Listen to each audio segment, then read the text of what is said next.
November, the November 11th agenda. I mean, not the agenda, sorry. Minutes. The agenda for today. Mm-hmm. I'll take a motion to approve the agenda. So moved. And a second.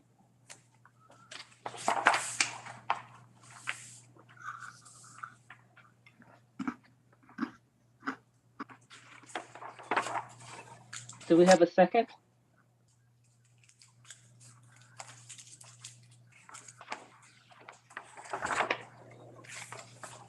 He may be trying to unmute his phone. Yeah, okay. R6, is that the unmute command?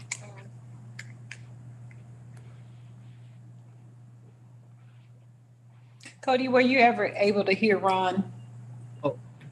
Teresa? Huh? Oh, Ron. Okay. Yeah, There Teresa, you are. Yeah. Yeah, Okay. I somehow don't know how to fix my the camera here. But do That's you need a second? Yes, we do. Okay, I'll second. Okay. Thank you. Mhm. Thank you. Hey, everybody. Sorry I'm late. Hey, Michelle. Hi, Michelle. Yay. Okay. So we now have 3 out of the 4. Okay. Yes. So it's been moved and seconded. Hello. Hello? Oh, it's Yummy. Yay. It's me. Hi. Okay. Hi, Hi, Yummy. Yummy. Fantastic. Happy New Year to everybody. Happy New Thank you. Year. Yeah. We're at, Yummy, we just started the meeting and we're at looking at approving the agenda. It's been approved and seconded. Okay. Any discussion on the agenda for tonight? Okay. All those in favor, please say aye. Hi. Hi. Any opposed? Okay. The next up is the minutes from the November 11th meeting. If we can have a motion and a second to approve the meeting minutes. I move approval. Okay. Do we have a second? I second. It's Yummy. Okay. Thank you. Does anyone need time to go over it, or are we ready to vote on that?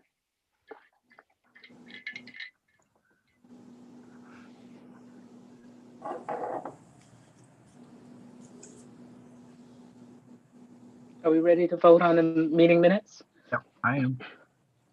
Okay. I am. All right then.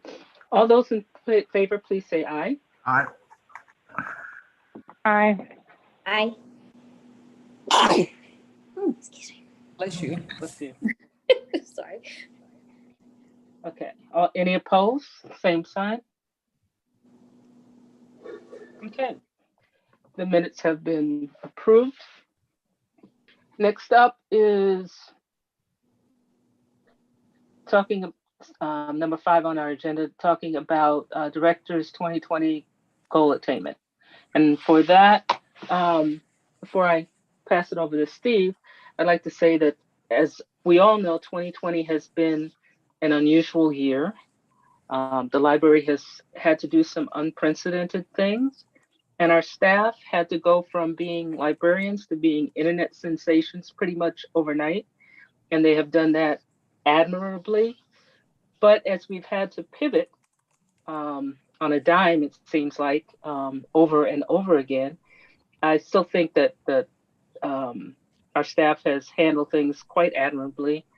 And I'd just like to say that at the outset. But that has also meant that we've had to put some of our goals that we had at the beginning of our process here on hold. And so our director, Steve Potter, will give us an update on that. Okay, thank you. I did include, and you should have in your packet and on board docs, a table that what I did is I actually put together the goals, the 3 goals for the year, and then went into each sub goal and talked about achievements that we had within each one.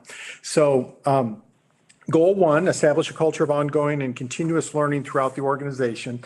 The first goal was around creating a learning management system, an LMS, which essentially is a software platform to allow us to manage learning modules. And so we did select one. It's a cloud-based service called Docabo, I believe is how you say it. It was installed recently in the fourth quarter of 2020. And it has been tested, and staff is loading content onto the LMS. We haven't actually rolled out any training yet, but we're still in the process of actually adding training. The next goal was around the senior admin, creating multiple training opportunities for the library board. And so we believe we did that. We provided access to the staff's, to the same affirmative defense training that the staff has every year. We provided logins for the board to have access to that. We also provided board access to the mandatory training for online safety, which was, making sure that you're not clicking on ransomware and stuff like that.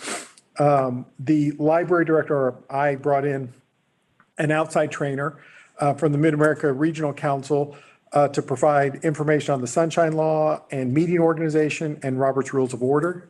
We did that in a board meeting a few months back. And then, although you all haven't seen this, I have personally been working with the former superintendent of the Blue Springs School District. His name's Jim Finley, and about training opportunities for board and staff and team building and things like that. He is currently working a lot with the Fort Osage School District and others about board leadership and teamwork and similar sorts of training. So Jim and I continue to explore those options to see if there are any options that might seem like a good fit for Mid-Continent and our board. The fourth component, human resources team will develop criteria and evaluate quality and facilitate stakeholders to create and procure content for our LMS system. And so the HR team, they were part of the LMS selection to make sure that the platform would work well. As the system is to be populated with new content, the HR staff will evaluate to ensure that it's proper content and to evaluate our trainers' credentials. So an example of this that we kept talking about is that because we own the LMS, we can put any content we want to into the LMS. But the thing is that I don't want my story time presenters doing a presentation on the effective use of fire extinguishers. We want to make sure that the person who's doing the training has the credentials and the skills and the background, and the HR department's going to validate and verify that. Although they may not actually be validating the quality of the content, they're going to validate that the person who's doing the presenting knows the stuff and has the credentials to teach. And because the HR department is also the department that's been doing most of our contact tracing and all that with COVID, they've been working on this process, but they haven't been particularly able to codify a lot of this process yet. So that's still a little bit behind. The last thing, that the management team will provide opportunities and incentives for incentive for staff to avail themselves to the new training opportunities. So as is true every year, affirmative defense training was provided for all of our employees and rolled out again for 2021. Safety and security training was provided for all employees, including de-escalation training and active shooter training, which is something that we've done for, well, not the de-escalation was brand new. Active shooter we've done for the last couple of years. Online safety training, this was training for being online, was provided for all employees. And I should say on all three of those, the affirmative defense, the safety and security, also safety and security included some training with defibrillators, with our new defibrillators, and everybody will be going through that in the coming year. And the online safety training, but all of those were tracked so that we know who took the training, and everyone did take the training at the time, and we continued to make that available. The other thing that we did is additional training associated with environmental changes like COVID-19 and anti-harassment training enhancements were provided throughout the year. So as COVID-19 continued to play havoc with our operations, we did training for how to clean surfaces, how to wear a mask, things like that, to make sure that people were able to operate as effectively as possible. So that was sort of a summary on all of the goals around training. So some of the training we didn't necessarily intend to do, but we wound up doing because the environment suggested for us to do it. In all, I feel like this goal, we didn't quite get the mark. I mean, I think if I were going to give myself a grade, I wouldn't give myself an A. I'd probably give myself a B on this goal because although we pivoted and picked up some other things, we didn't meet other items. But I think we are in really good shape in terms of the learning management system and the environments and the training that we put together and the processes that we put together to continue to build toward being more of a learning organization at Mid-Continent.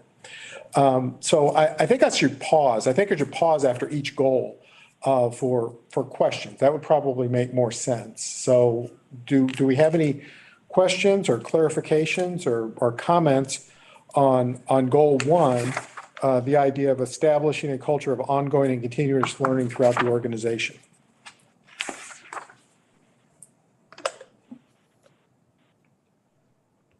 Are there any questions on that?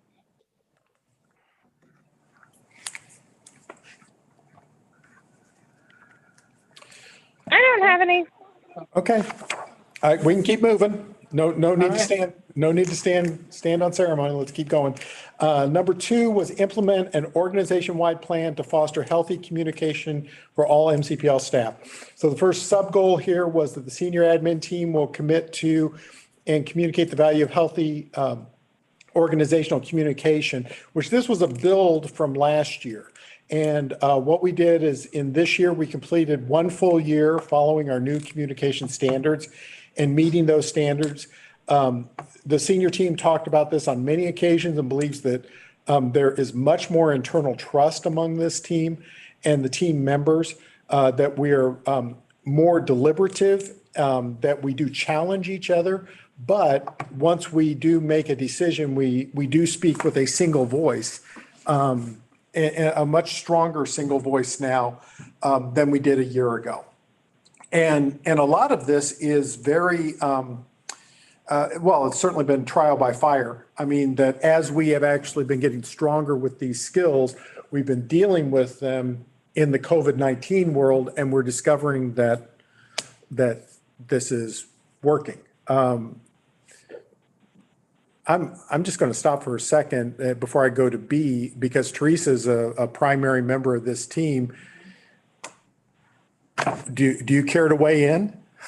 I agree with everything you just said. Okay. I don't have anything else to add to that. Okay. And I know there are other members of my team on the phone. I mean, this is part of our new model is that there should be no concern amongst the members of my team challenging me in front of the board. It's perfectly fine. I mean, they understand that steel strengthens steel and that we'll only get better if we're honest with each other. So my feeling is that if I'm interpreting any of this incorrectly, that you would hear Brian or Jim Staley or Susan or someone pipe up. Yeah, I would totally agree with that, Steve, especially on the challenging part and you listening and having communication around that. I totally agree. I feel like we are a unified team. We send out messages as a unified team. And so, yes, absolutely. And of course, that's really important. If you're starting to hear single voice from the top, it helps with certainty all the way through the organization, which that begins to get us into the second sub goal, which is the human resources team will lead the development and design of a plan to ensure it aligns with our mission, vision, and values. So a lot of this part was pushed aside. However, the HR team, working with Loretta Summers, who is somebody that we work with when we're working on these difficult conversations, did help create a training cohort amongst the leadership team, which is a team we refer to as the tactical team. This is the next layer down in our managers. And that the library director worked with Loretta Summers to determine training for this group in the spring of 2020, but it was postponed due to COVID. So Loretta and I got together and we kind of laid out, this is what this next level is going to do, but we were still, I mean, this was still when we were in the stay-at-home orders. And so we couldn't really do a whole lot at that particular time. So next sub-goal here is that the management team will lead their staff in implementation and evaluation of this plan. And so I worked with my senior leadership team and Loretta to develop the training methods. And as we got more used to working in virtual environments, and she got more used to working in virtual environments, particularly having difficult conversations in virtual environments, then we felt like it was worth trying to pick this back up. And so we did. We picked this back up with our quote unquote tactical team, and they just started working with Loretta just a few weeks ago in terms of trying to start this healthy communication amongst our middle managers, trying to replicate the success that we've had amongst the senior leadership team.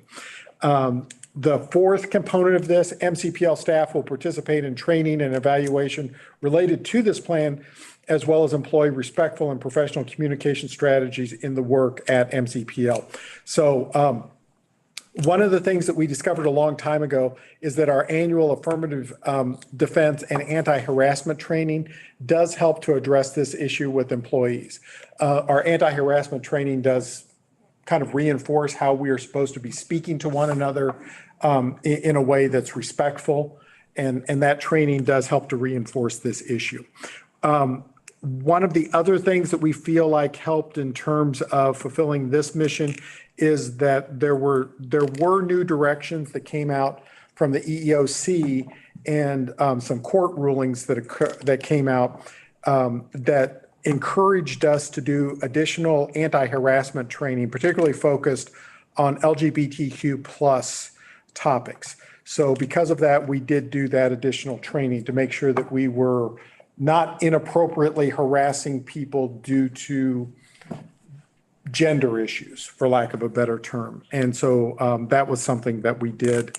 And under the umbrella really of more healthy communication, but also under the umbrella of just doing the right thing based on the new directions that we received. And then finally, much of this really was postponed. I mean, the real hopes of this section D, we would have hoped to have gotten a lot further. But when you're having difficult conversations about how to more effectively communicate with people, building trust, things like that, it much better happens when you're in the room with somebody and you're looking people in the face. And we couldn't do that. We just couldn't do what we really wanted to try to achieve with this goal because of much of the limitations that we've been living under. So given all of that, I think that we did make some positive steps toward organization-wide plans for fostering healthy communication among all of our staff, but we didn't go nearly as far as we needed to. I think our grade on this is probably a C, but a lot of the reason why our grade is a C is because of the environment that we were working in. We could only go so far. So with that, I will pause and answer any questions that we have before we go to goal 3. Steve? Go to. Yeah.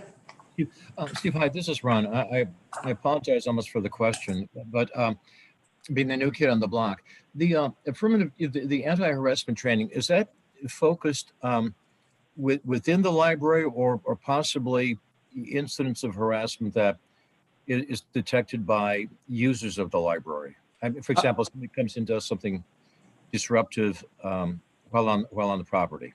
Yeah, good question, Ron. It's the anti-harassment training is really more focused on making sure that we are not harassing each other, that we are using the proper tones and we are not creating a hostile work environment by harassing each other in our language. The type of thing that you see, frankly, in every workplace. But less so, because I have to be honest, it's hard. I mean, when the public has an inherent right to be in our libraries and to receive service, sometimes it's hard to draw that line into when the point is that the public is harassing our staff. Lots of times you know it, but it's less. It's less about. It's some about activity on how we interact with our public, but it's mostly about interaction on how we interact with each other. With that said, we just rolled out the most recent round of affirmative defense training, and so if you would like a password for it and would like to kick the tires, I can make that happen. No, that's fine. I appreciate it.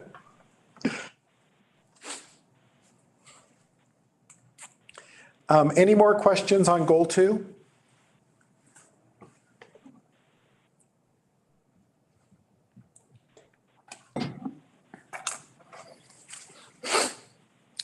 Okay, I'll move on to goal 3. Goal 3 was evaluate and prioritize system-wide services to optimize organizational capacity. The first subset of that is that the senior administration team will identify organizational criteria for evaluating services and new opportunities. And so my team, along with the tactical team, that middle level management team that I referred to, have identified several services to evaluate. However, due to the opportunities provided through COVID-19, many of the services, many services were evaluated and some services were not evaluated because of COVID-19. Senior leadership team has spoken with John Huber and with RMS Business Development to help guide program evaluation process and improvement moving forward.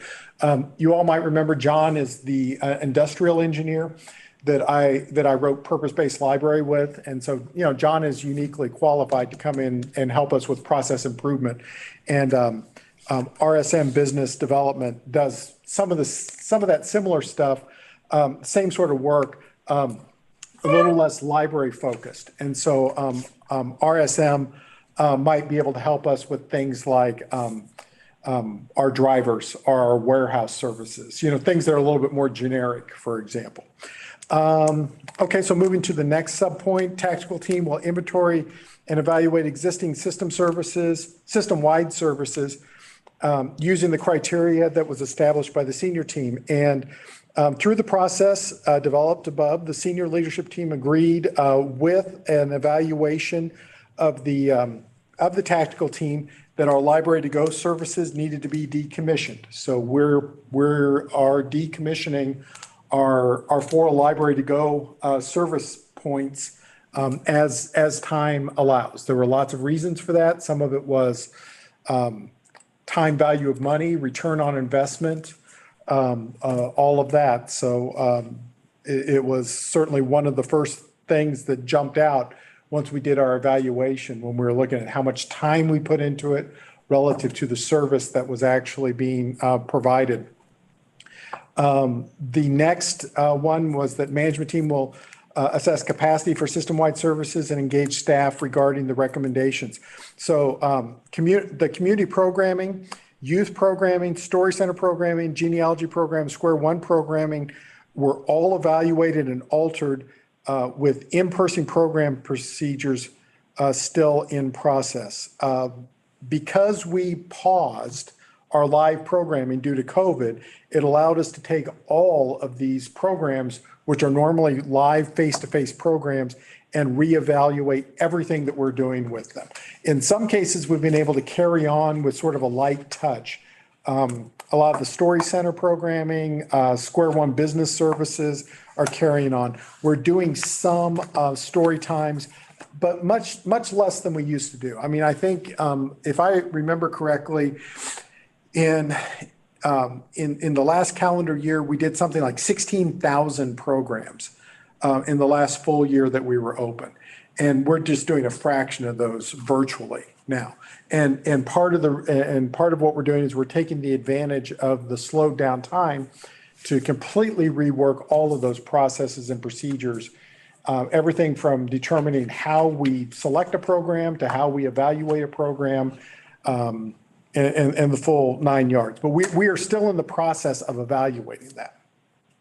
The other thing that we did as part of this is that our youth services division summer library program was completely redeveloped on the fly. It was one of those things where we kind of redesigned the airplane as we were flying it to make it more streamlined and more effective, but really to make it workable in any way, shape, or form during last summer, when last summer actually started off when we were still under stay-at-home orders and we weren't sure what we were going to be able to do at all with the summer library program. So we completely revamped it and reworked it.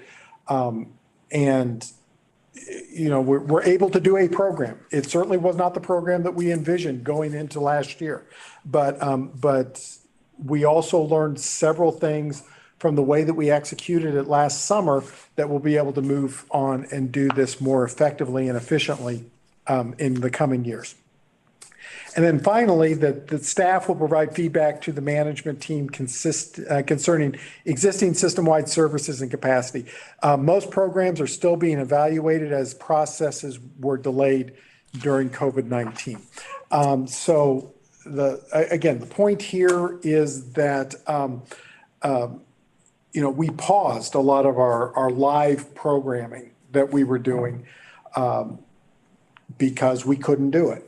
And what we chose to do during this time period is that we've been reworking and realigning the programming, and that's still underway. In fact, Susan Ray and I just met earlier this week going over the most recent proposals from the program support staff on how to continue to support this moving forward. So again, I feel like this goal is something that we did some good that we got out of it. We got out of it because COVID kind of forced us to do some good, some different things. But some of this, we didn't even come close to what we originally envisioned because frankly, we would have never envisioned working under the environment in which we're working under.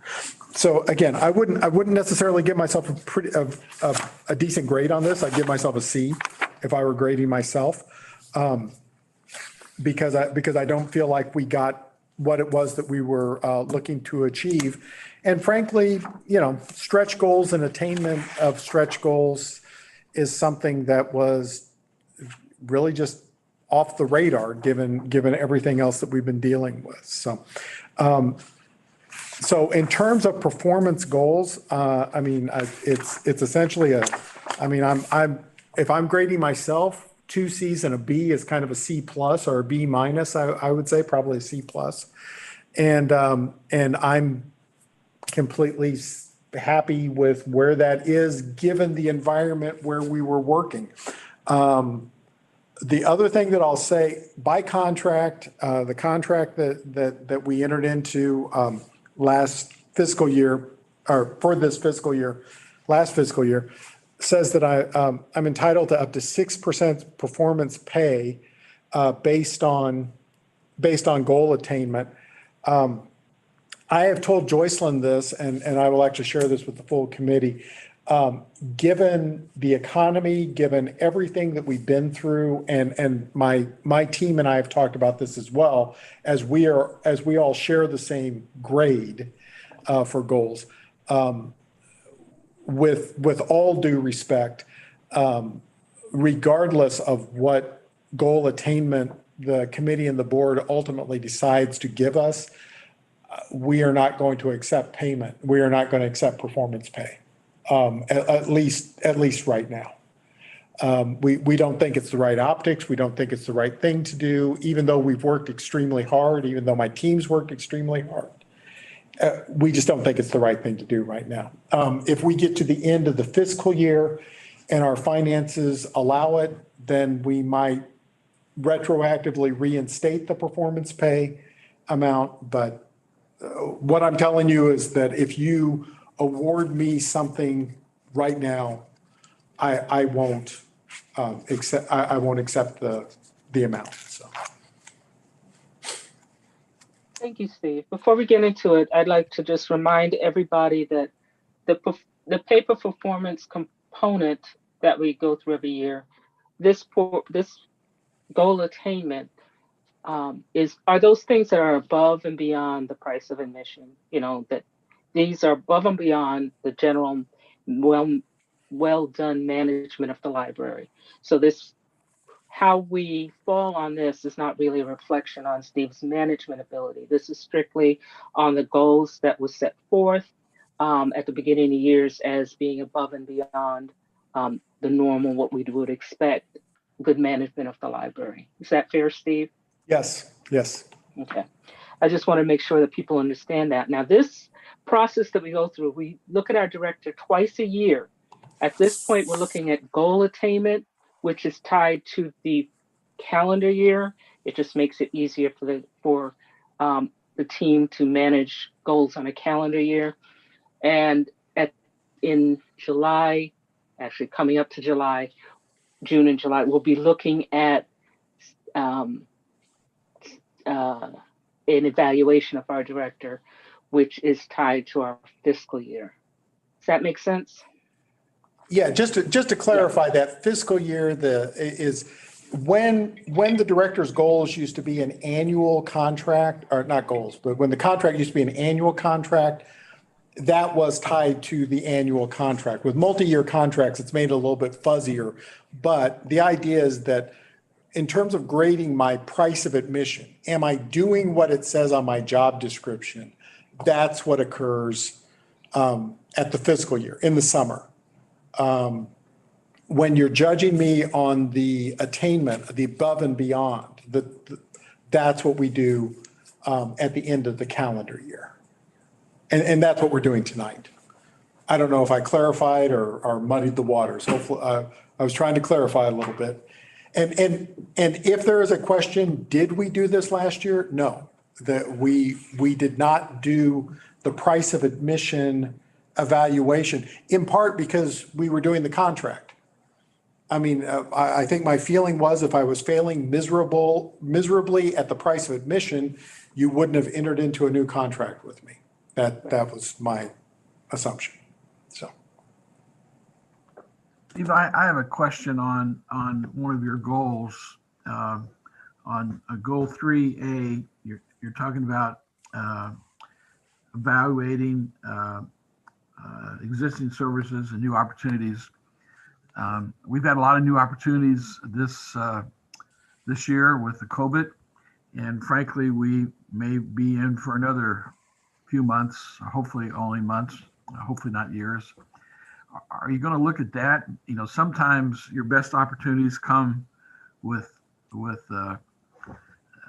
in troubled times, and so are we learning from the COVID situation? Are there things that we've learned that maybe make sense when we get back to normal?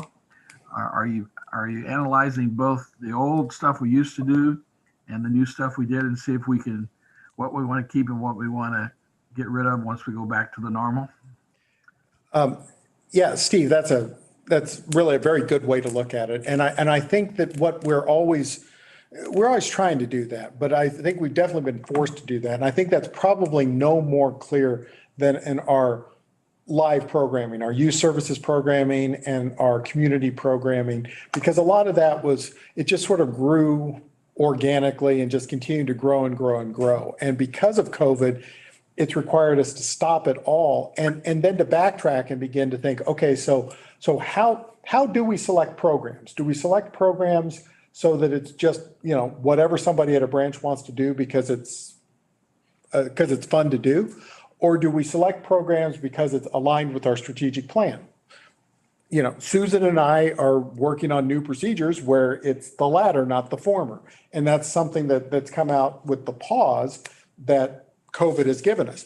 Another thing that has happened because of COVID was the pivot to streaming programs. So we do story times. We do story times 3 or 4 times a week now virtually, where you can come online and you can participate in a story time.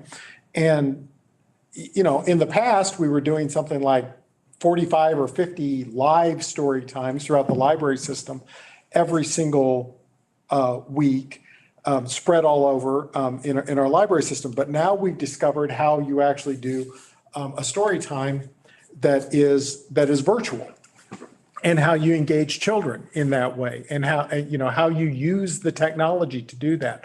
So, and that's something that's not going away. I mean, I feel very confident that we are going to continue to do live programming. We'll do live programming in person, like we used to do pre-COVID, but post-COVID, we will also have a cache, an archive of live programs that you can go on and participate when you're allowed to or when you're able to. And we've been able to learn that. And I think that's going to be a critical part of what it is that we do moving forward. Curbside service was another one that was, I mean, it was something we were planning. We were going to pilot it in 2020, but we didn't have time to pilot. We just had to get out there and do it. And what we've discovered is that it's well received. People really like it. At our branches where we don't have drive-up windows, folks really like it for lots of different reasons. It's never going away, and we know how to execute it. In fact, what we're doing now is we're making it permanent. We're going around and we're putting signs in our libraries, not temporary signs, but permanent signs, for where people pull up to do curbside service, because it's never going to go away. My experience is during times of catastrophe or big problems is usually when you have your best learnings. And so this COVID thing, while it's caused lots and lots and lots of issues, hopefully we've had the opportunity to learn a few things. This sounds like the curbside thing may be one that can make our system even better when we get back to normal. Yeah, and it'll end up being a both and. I mean, there's going to be some things that we'll punt. I mean, there's going to be a handful of things we haven't done for a year and no one missed them. Yeah. And those are going to be things that will probably go away forever. Library to Go is going to be one of those, most definitely. But there are other things like curbside service, for example, or virtual programming, which will go on forever. So, or go on for a long time.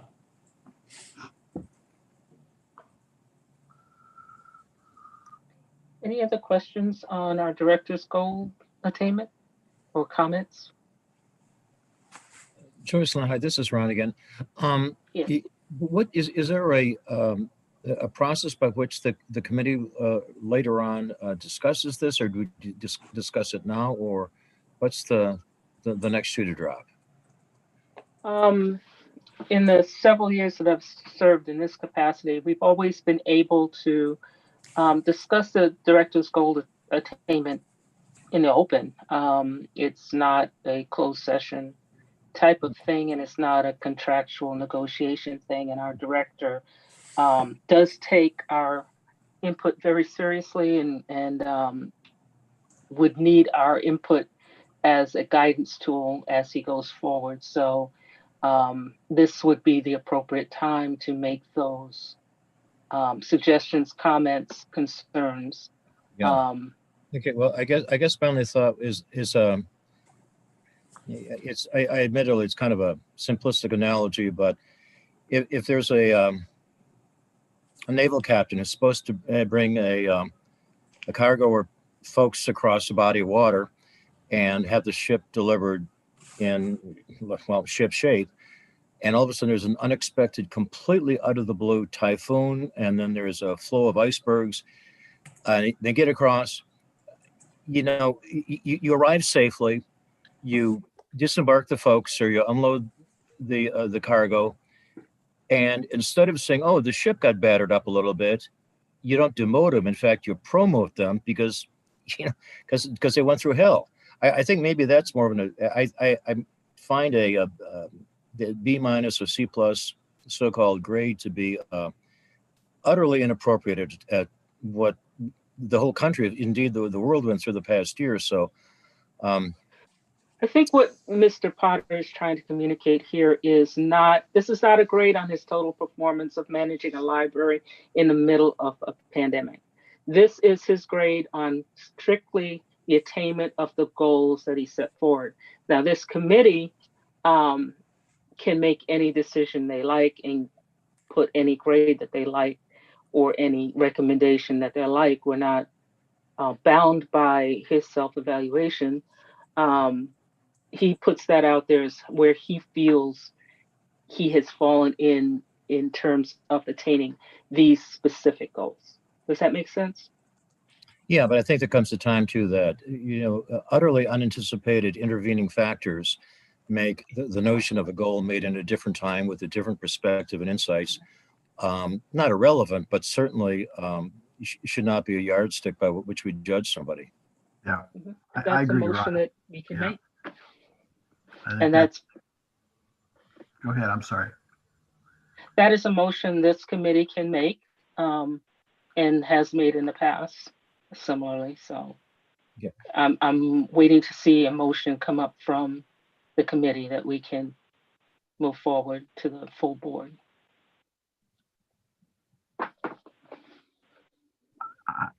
Steve, is there, have any of our folks, none of our folks, are we considered essential workers? Or where are we in line to get the vaccination for our employees?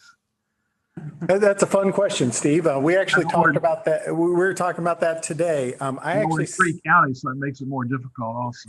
yeah, 3 counties, 4 soon to be 5 health departments. And so we actually sent a letter to the director of the Department of Health and Senior Services and the governor this morning, along with the heads of our 4 health departments. And actually, I talk with the heads of our 4 health departments on a fairly regular. Actually, I'm the one who does the talking. They never respond back, but that's okay. They've got more than enough going on. I talk to their lieutenants more often than not. And actually, the letter I sent today asked that library employees be classified as 1B category when it comes to potential vaccine. And I did that for 2 reasons. One reason is because in 2 of our counties, we are a public point of distribution. So if they end up wanting to use the library as a place to give vaccines, our staff need to be vaccinated. And so that's one point. But the other point, other reason, of course, is that the sooner that our staff can operate broadly and offer a wide array of services, the faster we can help people get back on their feet again. And so what I asked them was that as they get toward the end of the 1B list, toward the end of the school teachers, toward the end of that list, we would very much like to be considered at the end of the 1B list. And I just sent that letter. Actually, I sent the letter in the mail and sent it via PDF this morning about 10 a.m. So that's where we are in terms of requests.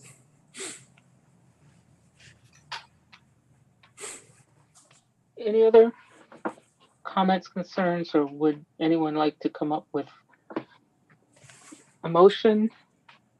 Well, I have a question. This is Yummy. Okay, Yeah. yeah. And I don't want to, I know it may be a little off what we're the main focus, but so what happens if an employee does not want to take the vaccine? Are we making that mandatory? Right now, that is a little cart before the horse, because we got to figure out if we're going to get vaccines before we can figure out the other part of it.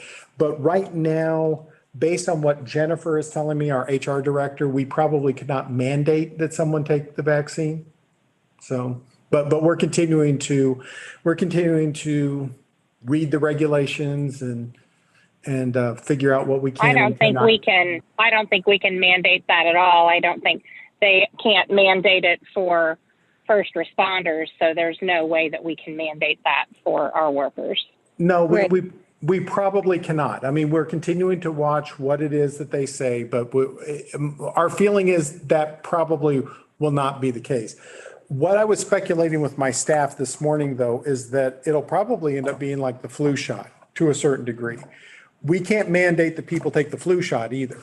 But on the other hand, if you get the flu, then we can send you home and make you use your sick leave and make you not attend work, and make you take your leave credits while you stay home and get well. My guess is it'll be something probably like that. But again, I'm looking at a crystal ball, and my crystal ball has not been particularly clear for most of 2020. I don't expect it to be clear for 2021.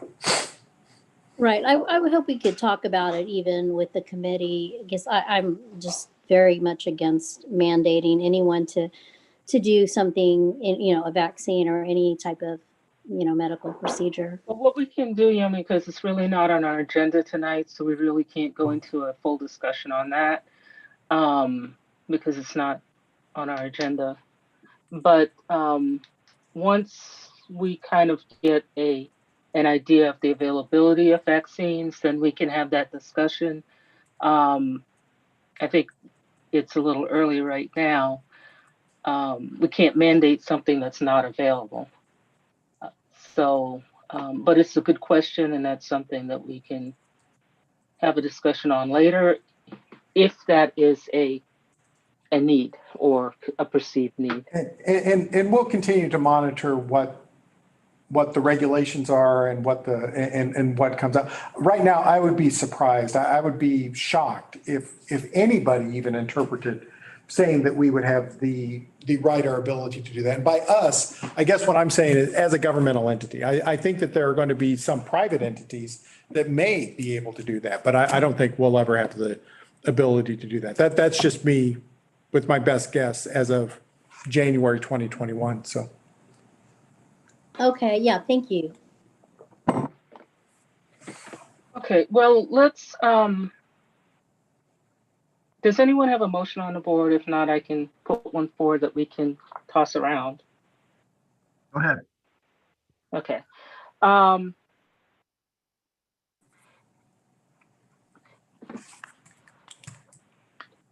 I would put a motion on the board to defer a decision on performance pay, given the unusual circumstances, until we have a better idea of when of our finances towards the end of the year. Because it seems silly to make a decision when we don't know the future, in a way. That's not part of the motion, that's just my thoughts. If anyone can say it better, please do, because that was not good. Well, my understanding, if I heard Steve right, is the salary stuff comes in at the end of the fiscal year rather than the calendar year. Is that correct or not? Yes, this is totally in terms of the performance attainment. Yeah. I feel that we can't really make a decision on the performance because everything had to shut down. Yeah. Until things can open up. I think what Ron said, though, made a lot of sense to me, that while we may have not, normally I've been on this committee for a year plus, I think, and Steve and his staff really have done an outstanding job of setting goals that are pretty hard and damn near meeting them all the time. And this year's different. There's no question.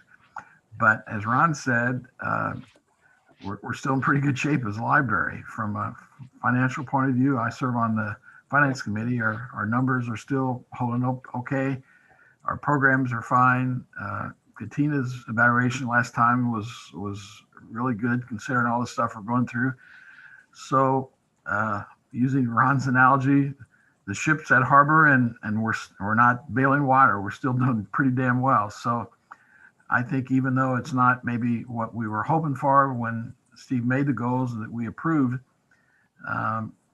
we're still a strong library system. And I think Steve and the staff should be congratulated. And so I would move that, I'm not sure what the proper language is, but we accept this proposal and we thank Steve for his service, and we are pleased with the results we've achieved this year. considering the circumstances that we've been faced.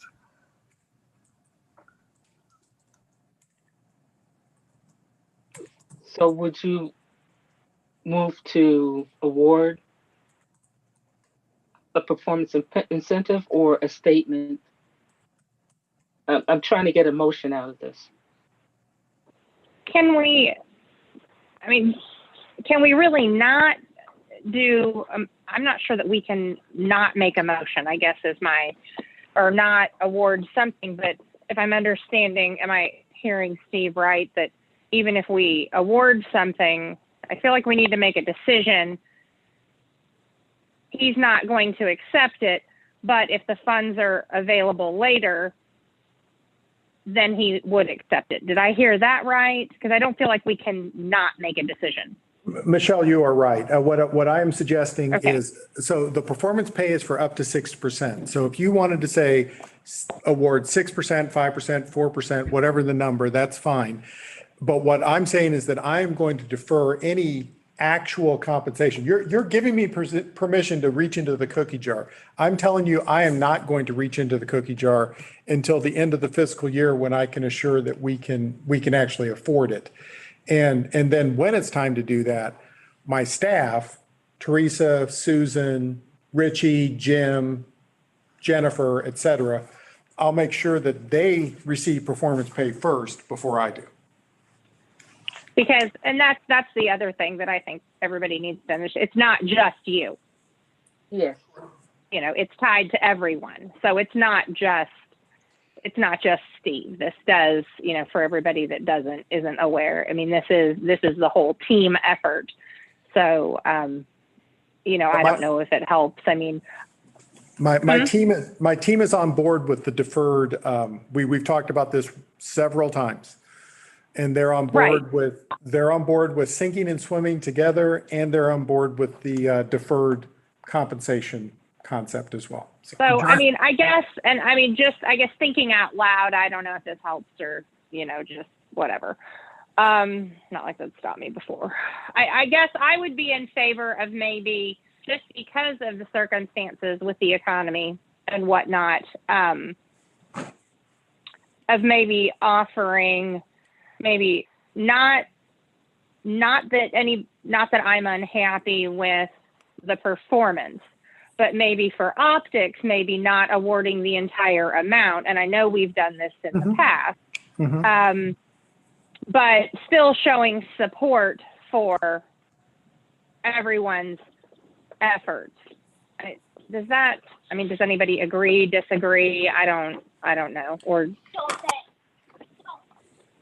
one thought I have maybe is that we say in our motion, somewhat again what Ron was saying, that we appreciate, value the staff's performance, and that we'll defer a decision until the end of the fiscal year without really taking a position on the amount, but in our motion, give Steve and his staff kudos for working their butt off and the results they've achieved in a very trying year. Right, but I don't know that for the purposes of how we're supposed to do this with fiscal year versus, because we changed this a while back. I guess my thing is, I don't think we can not make a decision. I think we have to make a decision now. Joycelyn, or you see it differently too? I felt like we needed to make a decision on it. Yeah, because I think if we don't make a decision on it now, we're going to make a decision based on 2021 goals.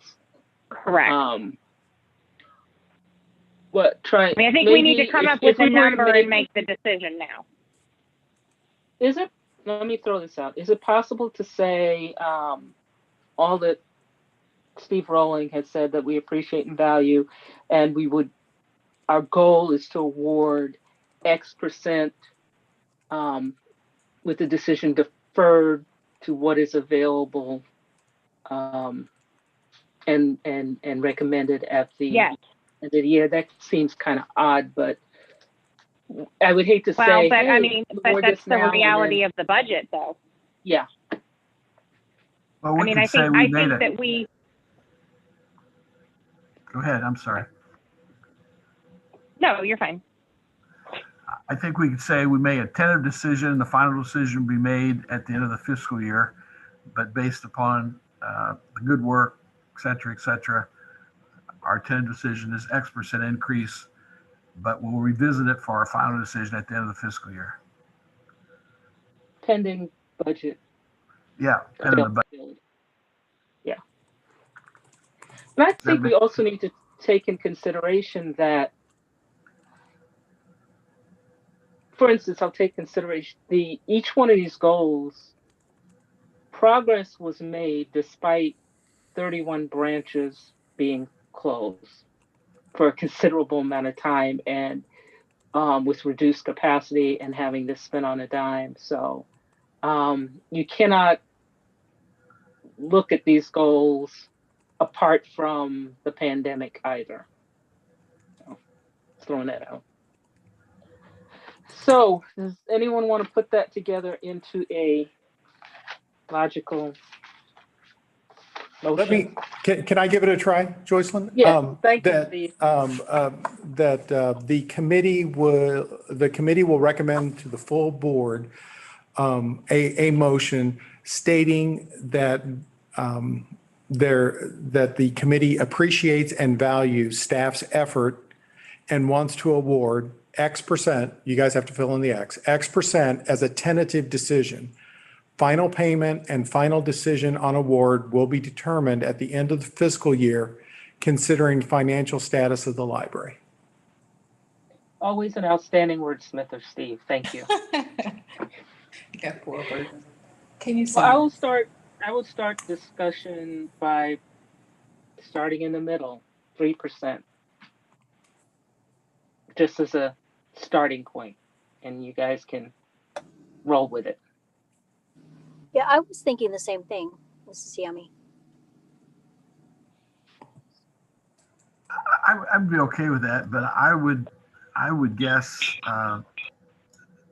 in some respects the staff has done more yeoman's work this year because of all the craziness than a normal year.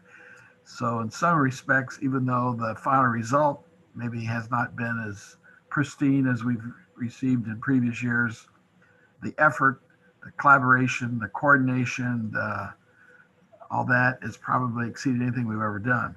So, I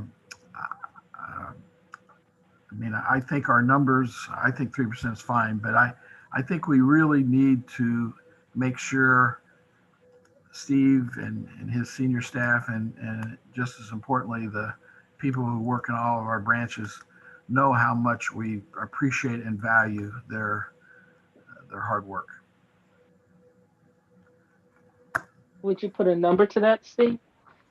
I mean, you said 3%. I'd support that. My rationale for 3% is optics, not really a comment on the quality of the work done. But I totally agree with you. If this was a normal year, I'd probably look at the 6%. Anyone else? I agree. I think optics would be, optically, I think the entire amount just doesn't look good. Although, I mean, we haven't had to lay anybody off either. So that's, I don't know. I'm torn on it, but the way it looks would make me lean towards the 3. Yeah, Michelle, hi, this is Ron. I guess, of course, the optics are incredibly important, but there's also the whole idea of trying to get a balance between what's arranged in the contract and assuming the contract actually is really that applicable in this crazy COVID times. But I'm only involved in 2 programs. One's what Dylan has with the veteran presentation and what Mark and Dave, those guys, have at Woodneath. And I think the quality of the programs is at the high standard of the previous years when we didn't have this additional burden of the the pandemic, the virus, at the same quality, yet they had to do so much more work to get the darn thing out, admittedly over the internet, which is, takes away much, but still they did the same quality of the two programs that I'm familiar with in unbelievably trying times. So I think in terms of my experience in meeting the service to the user, and I'm talking about myself as a user, I think my feeling would be towards the maximum. Again, it's subject to deferral and reconsideration. I'm not opposed to either. I'm just throwing out my opinion. I mean, on the optics. I mean, I agree with what you're saying. Yeah, and of course, and somebody that's laid off at a closely held business, those optics are very real, of course. So I am agreeing with your position, but I just think that maybe from a different perspective, if it's earned, it's earned. Yeah. Kind of a simplistic, tautology there, but still. It's earned, but if the budget is not there, then that becomes problematic. And okay, so what about 4.5% instead of, just to bump it up a little bit more so it doesn't look like it's not the full amount, but it's not, I don't know. That's one option. Or could we say 4 to 6% depending on the budget, giving ourselves some budgetary leeway? If I could suggest, I would rather you A firm number. I'd rather go on the smaller as opposed to a range. I'd rather you all look at the minimum amount, and because we're not going to. I mean, the way the motion's written, it talks about deferring until that there is another action. And so if you want to increase it at the end of the year, there will be an opportunity to do that. I'm sorry, you lost me. Yeah, so 4% right now, or whatever the number is, 4% right now.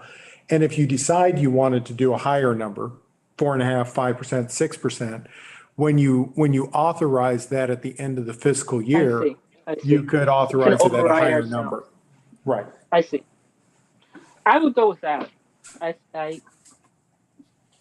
Would we want to?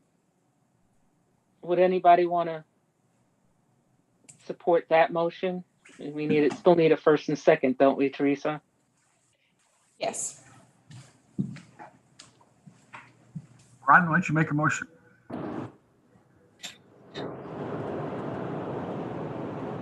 So did we decide, I'm sorry, I'm confused about the percentage. So are we initially saying 3%? We're still in the process of coming up with the percentage for the motion. And Steve Rowling had invited Ron to kind of take a first stab at that. So we do have some base language for the motion. Teresa, do you want to? The committee will recommend to the full board a motion that expresses appreciation and that the committee values the staff's efforts and want to award blank percentage as a tentative decision. Final payment and the final decision on award will be determined at the end of the fiscal year considering fiscal status of the library. So if you're happy with that language, all we need is a number. I like that language because it gives your staff kind of a number that they can kind of hold on to. And know that they're appreciated, but it also gives the board the opportunity to adjust. Yes. How about So if we say up to 4%? Okay. Yeah. So that gives us the wiggle room if the numbers don't turn out good. It could be 1% or it could be 0%. But it could go up to 4%.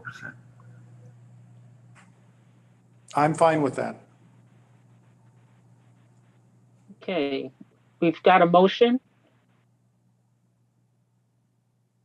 Do we have a second? Or do we, yeah. I'll second it. Okay. Any further discussion? Are we all okay with that?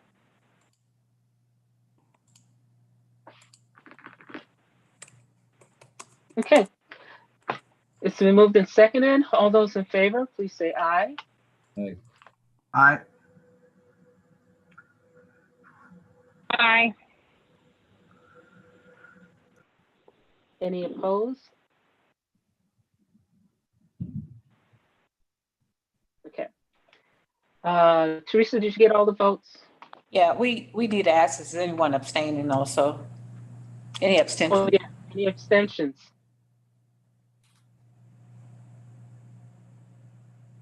Okay. Motion carries. Next up, if I'm hesitating, for a little bit. My eyes have been reversed, so I'm on and off with the glasses. The next one is the recommended goals for 2021. And again, I'll pass that on to Steve. And these are goals for this portion of time. Again, it does straddle two fiscal years, but it encompasses the calendar year. Right. And the other reason, particularly for the folks who are a little newer to the process, why do you do some of this at one time of the year and some of this at another time of the year? Well, one of the reasons why is we determined that if the senior leadership team was setting goals now in December, January, February, then it allows us to begin to set a course that allows us to put forward budget recommendations that allow us to work on the goals and to get them done. If we were setting goals, for example, at the fiscal year, then we could only do things that were within the current budget, which is the way we used to do it. And what we discovered is that we pretty much had to sit on our hands for 6 months and wait for the new budget to get approved before we could start on new initiatives. So that's why the senior leadership team sets goals in December and January, so that we can have things together. And if we need to make a budget recommendation to help us fulfill the goals, then we've got the goals in place. So then we can make the budget recommendation and get the resources in order to fulfill the process. So that's that's the logic behind why this occurs when it occurs. We are proposing 4 goals for 2021. The first one is again a return to the healthy communication goal, because I feel like we didn't completely fulfill that. We did get the learning management system in place, but that what we are recommending this year is that the human resources team will lead the development design of the plan to ensure it aligns, that the communication aligns with the mission, values, and vision. That the MCPL tactical team will continue working with the team to create healthy communication techniques, and that the Mid-Continent Public Library management team will introduce and adopt these techniques throughout their areas. So basically, it's building on what we did last year and trying to move this healthy communication goal further within the organization. I can pause for a second before we go to goal 2.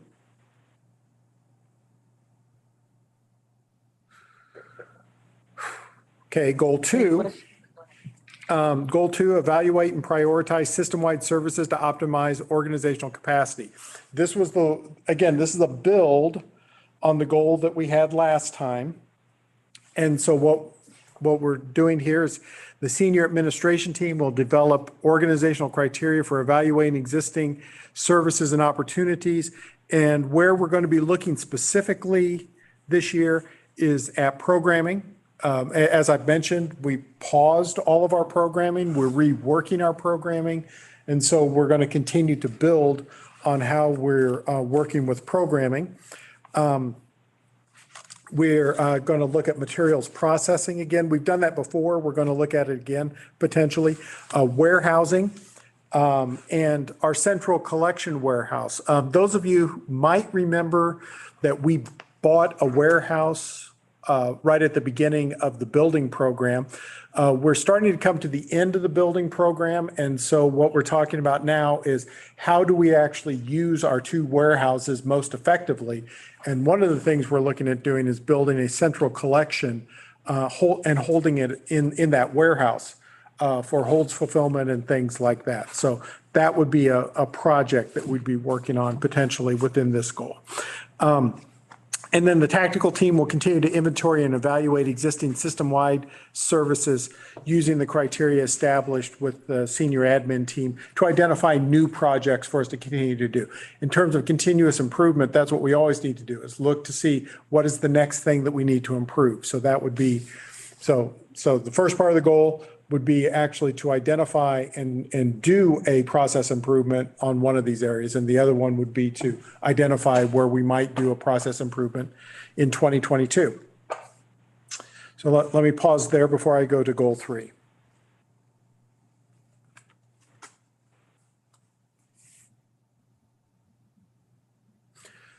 Okay, goal 3, and this one's kind of new compared to the last couple of rounds of goals. That what we want to do is to take time to revisit and update our organizational pillars.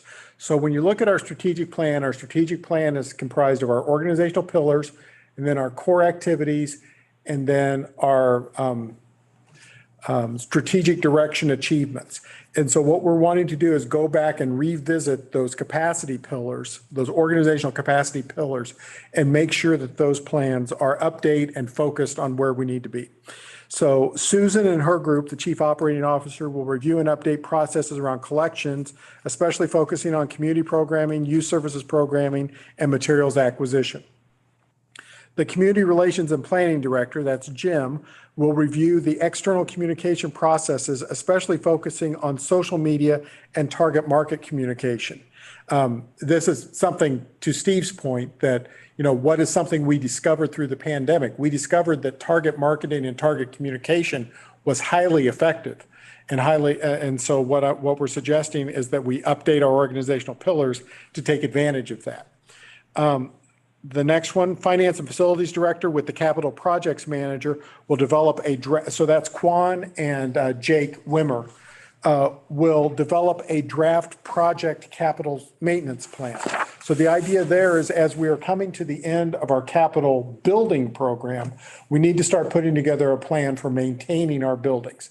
And so Jake and Quan, and particularly while we'll still have J.E. Dunn on the dime, are going to start working on putting together a plan for when do we go back and start doing paint, and when do we go back and start doing roof maintenance and things like that, and put together a long-term plan for the maintaining of the buildings that we've just restored and rebuilt.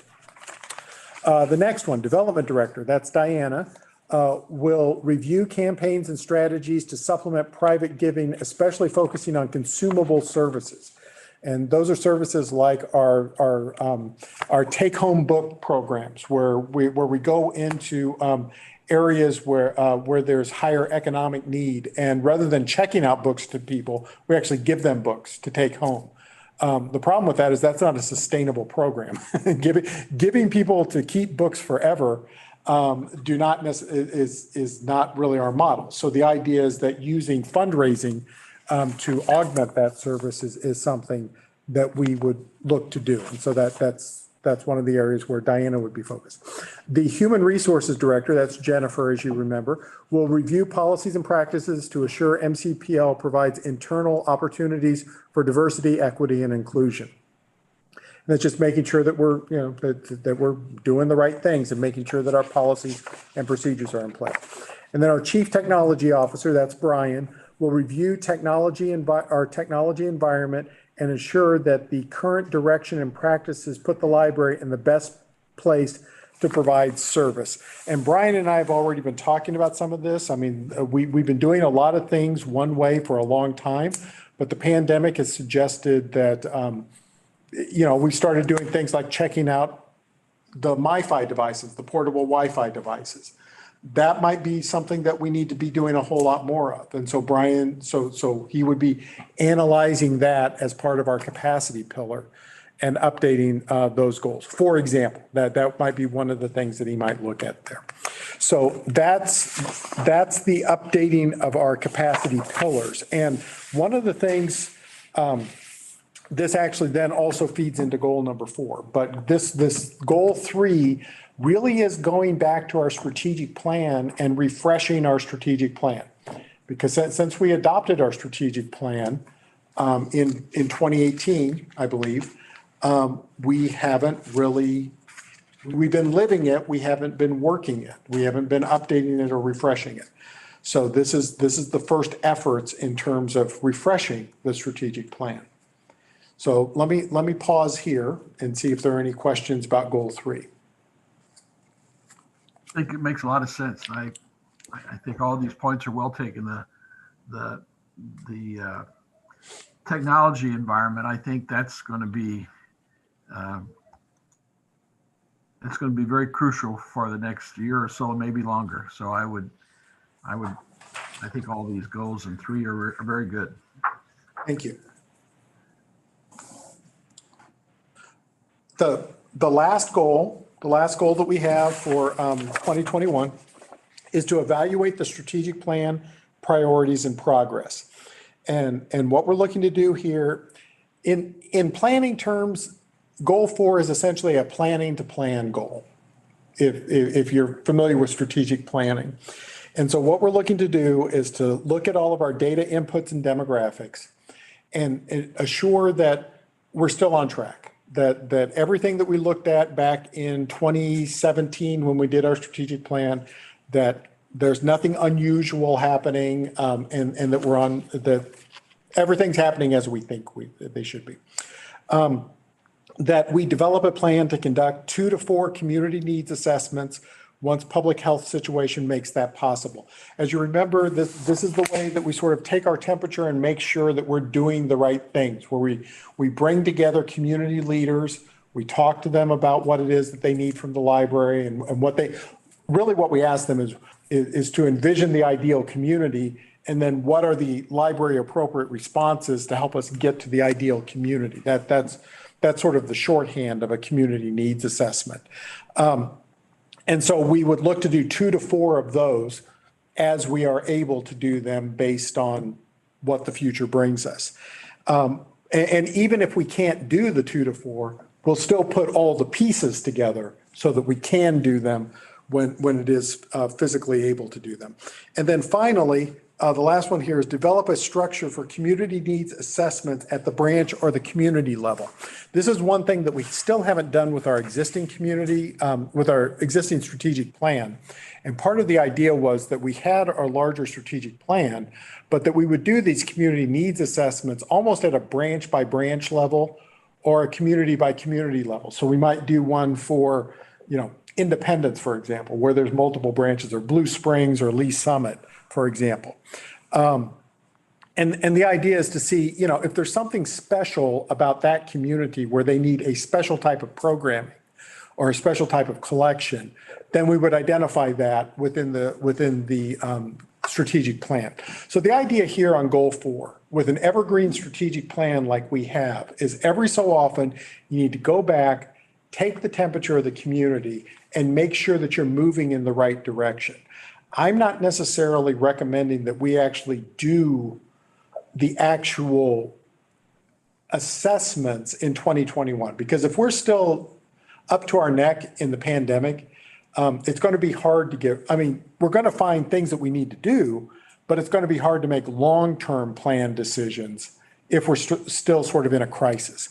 What I'm suggesting, though, is that we can begin to look at our data, our demographics, and our inputs, and we can begin essentially to plan so that when the time is right, we can refresh our strategic plan. So that's goal 4. And those are the 4 goals that I'm recommending for 2021.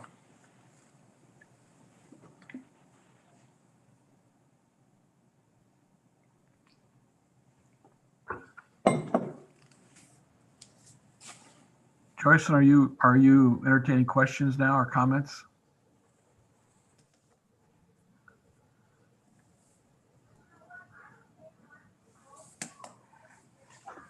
Maybe she had to split. Can you hear me, Steve? Yes, we can. Um, I think you've incorporated the previous year's goals. I think you incorporated all of them. I don't see where the continuous learning goal 1 from last year, is that incorporated in these goals? No, it's not. It is not. I mean, I feel like we created the environment for that and that we can continue to build on that organically. I think we really needed to focus on creating that learning management system and all of that. And I think we made tremendous headway on that this year. So yeah, I eliminated the continuous learning goal from last year, suggesting that we've sort of created the environment for that now moving forward. The continuous learning mode has now become part of the price of admission. In some ways, yeah. Yeah, we don't. Do we need a motion and a second before we go forward? Based on the training that Lauren gave us, yes, we would want to have a motion and a second to, And we can continue this. a motion would be something like a motion for the committee to recommend these goals to the full board, and a second, and then discussion. Yes. So I'll entertain a motion for that, to recommend these to the full board. And then we could continue with discussion. I so move. Okay, do we have a second? Second. Okay. Any further discussion? This is Ron. I'm just still kind of almost hypnotized over the goal 4. I think that's just intriguing. And what I'm thinking of is I can envision next door in Platte County, I can imagine there are particular needs in Edgerton, Dearborn, and Camden that would be wholly different within the same county from, for example, Parkville and Platte City. Mm-hmm. And I think that's just absolutely something that hopefully we can get beyond the plan development to actual plan implementation, because clearly we don't have cookie cutter branches, but to the extent we can actually make them particular and immediately responsive to the needs of that community, I think that's the way to go. Yeah, to your point, Ron, that really is that third bullet: develop a structure for community needs assessments at the branch and community level. Absolutely. Which is something we previously hadn't done. It's something that we always said was really important in purpose-based library. We say it's important. We had intended to do it. We didn't get to doing it because of the capital plan and because of other things. But as we're getting ready to plan, we want to definitely embed that this time. So that's absolutely. Mm-hmm.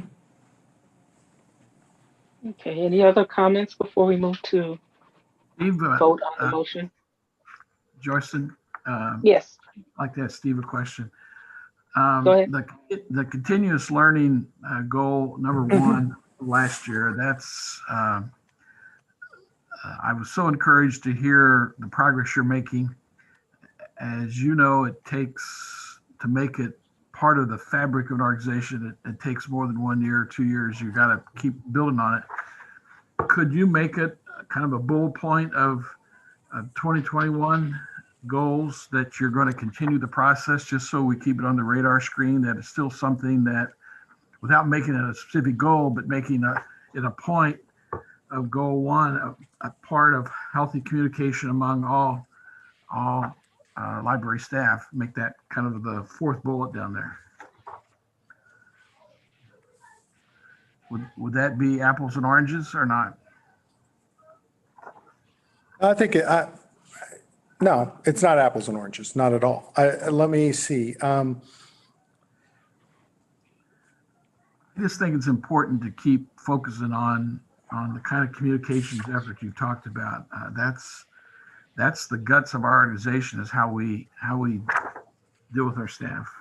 And you already talked about the mission, the values, the techniques. I mean, it's kind of the same.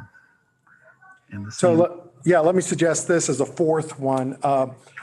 Build on the environment of continuous learning developed in 2020. Perfect.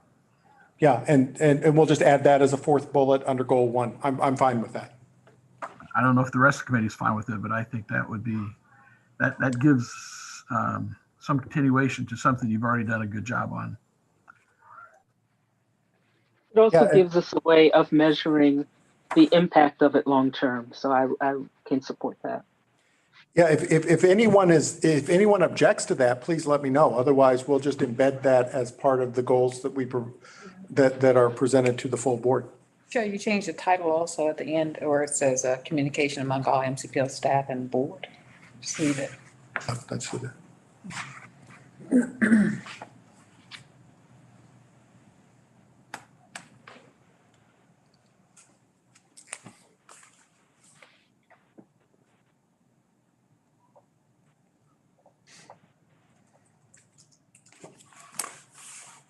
I am going to make one more change based on this. So because we are adding that continuous learning bullet on goal 1, I'd like to rephrase goal 1 to be implement an organization-wide plan to foster healthy communication and learning.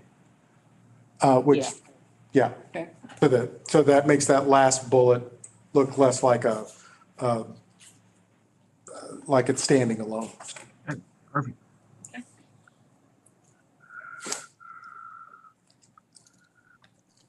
So unless anyone has anything further, I think we have a decent set of goals to recommend. Does anyone see a goal lacking or that should be there?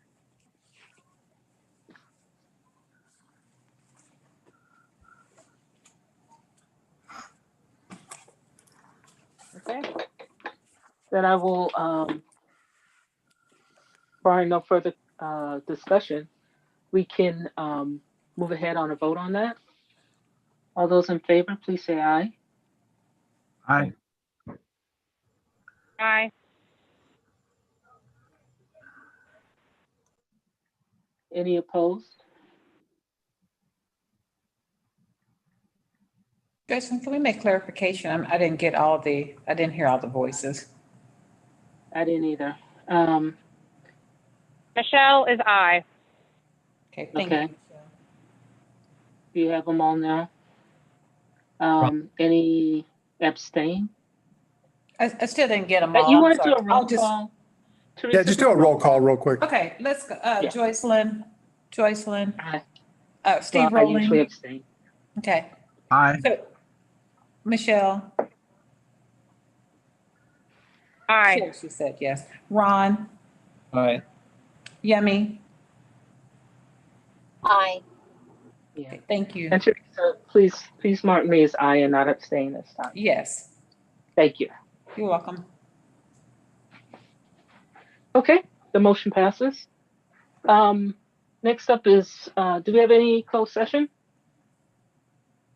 I put that on the agenda in case there was a need to go into closed session for Right. goal discussion or anything. Staff has no reason. Okay. And, you know, we did have the meeting, I will say this, from the meeting last time that we had in closed session, there's been no additional communication at all. And we knew that would happen. If I didn't tell you about it, if we didn't talk about it, then it would all blow up and it would be everywhere. But if we did talk about it, then it would be radio silence. And that's exactly what's happened so far. Okay. All right, thought I'd check. Any other business? Staff has nothing. None? Okay, if none, then I will take a motion to adjourn. Don't move. Thank you, guys. Do you have a second? All right, we're Second. adjourned.